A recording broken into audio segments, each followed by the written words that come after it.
نہیں رکھے گا۔ حمزہ اور عمر کا رسول اللہ صلی اللہ علیہ وآلہ وسلم پر ایمان لے آنا قریش مکہ کے لیے بہت بڑا دھچکا ہے۔ ان کی سودا بازی کرنے کی کوششیں بھی ناکام ہو چکی ہیں۔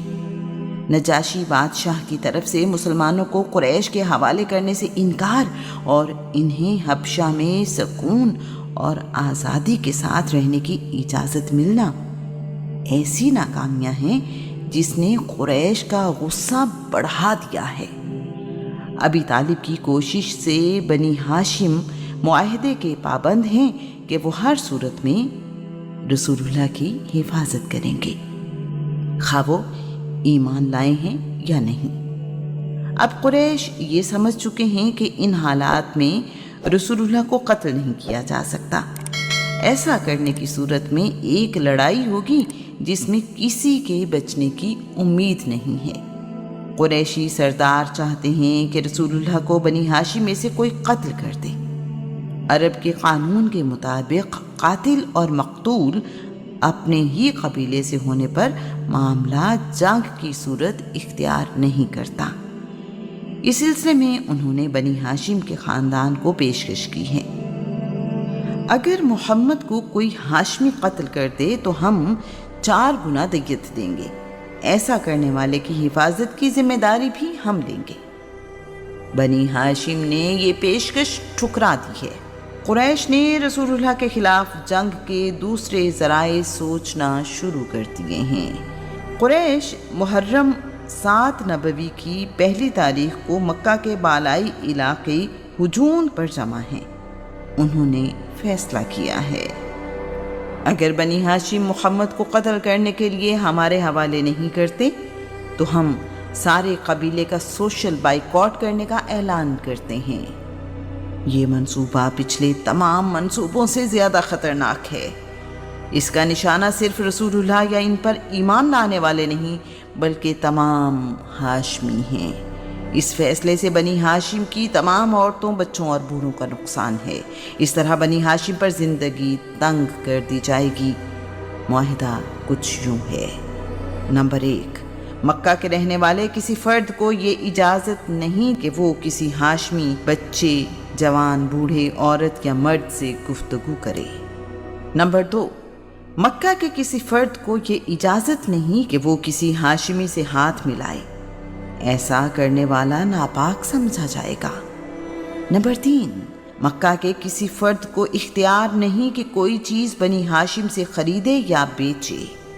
نمبر 4، مکہ کو کوئی فرد بنی ہاشم میں شادی نہیں کرے گا، نہ ہی اپنی بیٹی کی شادی بنی ہاشم میں کرے گا۔ نمبر 5، اگر کسی کے ذمے بنی ہاشم کے کسی فرد کا قرض واپس کرنا ہے تو وہ ہاشمی کو قرض کی رقم واپس نہیں کرے گا۔ نمبر 6، کوئی بھی شخص بنی ہاشم تک کھانے پینے کا سامان پہنچنے نہیں دے گا۔ نمبر 7، بنی ہاشم سے کسی شرط پر بھی صلح نہیں کی جائے گی۔ یہ ساری شرطیں اس وقت تک نافذ رہیں گی جب تک نمبر 1، محمد اپنا دین نہ چھوڑ دے۔ نمبر 2، بنی ہاشم محمد کی حمایت نہ چھوڑ دیں۔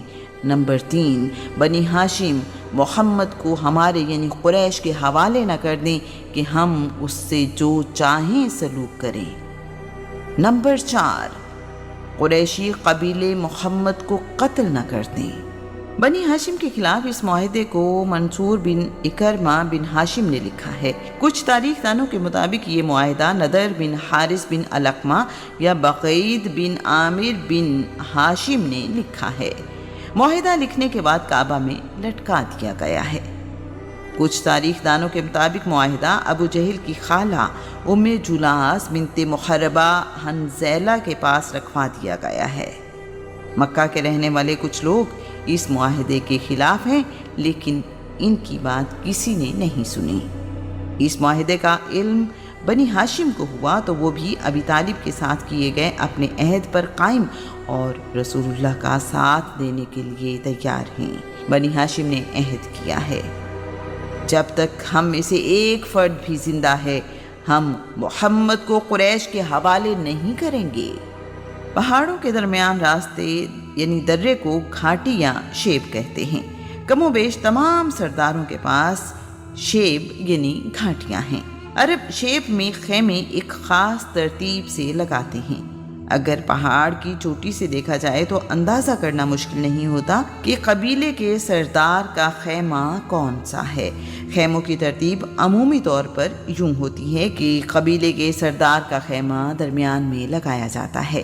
سردار کے خیمے کے ارد گرد اس کے بیٹوں، بھتیجوں اور قریبی رشتہ داروں کے خیمے ہوتے ہیں۔ دور کے رشتہ دار اپنے خیمے باہر کی طرف لگاتے ہیں۔ عرب کی روایت ہے کہ جب کوئی شخص پناہ مانگے تو وہ اسے شیب یعنی گھاٹی میں رہنے کی اجازت دیتے ہیں۔ پناہ لینے والا عام گھروں میں نہیں رہتا بلکہ شہر سے باہر شیب میں رہتا ہے۔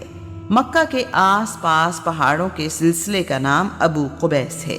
ان پہاڑوں میں بہت سی گھاٹیاں ہیں۔ ایک گھاٹی ابی طالب کی ملکیت ہے جو انہیں اپنے والد عبد المطلب سے وراثت میں ملی ہے۔ اسے شیب ابی طالب کہا جاتا ہے۔ اس گھاٹی کو شیب بنی ہاشم اور شیب ابن یوسف بھی کہتے ہیں۔ شیب ابی طالب کعبہ سے 1 کلومیٹر دور شمال مشرق میں واقع ہے۔ آج کل اس گھاٹی کو شیب علی اور اس پہ واقع بازار کو سوق اللیل کہا جاتا ہے۔ قریش کے بائیکاٹ کرنے پر بنی ہاشم کے تمام لوگ شیب ابی طالب میں آ گئے ہیں۔ قریش کے بائیکاٹ کا معاہدہ بنی ہاشم کو کوئی مہلت دیے بغیر نافذ کر دیا گیا ہے۔